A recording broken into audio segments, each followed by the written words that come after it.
I just learned this off TikTok, that if you magnetize forks, apparently, the prongs, if they're two of the same fork, you can, like, flick electrons off of it, and then it, like, positively charges.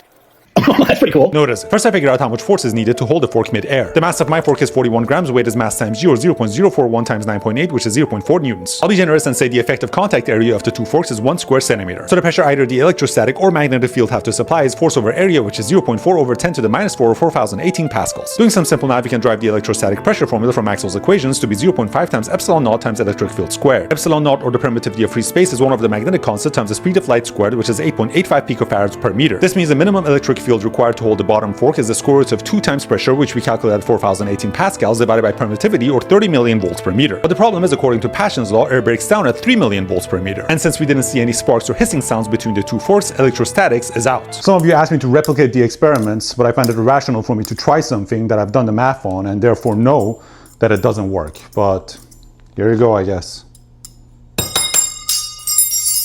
Now let's look at magnetism. The pressure is B squared over 2 mu naught. Mu naught, or the permeability of free space here, is 0.4 pi micronewtons over ampere squared, which means the minimum magnetic field required is the square root of 2 times mu naught times pressure at 4018 pascals, or 0.1 Tesla. To create that without an actual magnet, the material would need a magnetizing field H of roughly B over mu naught, which is about 80,000 amperes per meter. Earth's magnetic field is 50 microteslas, which means it's just 40 amperes per meter. Since magnetism is also impossible, it means your video is without a doubt fake.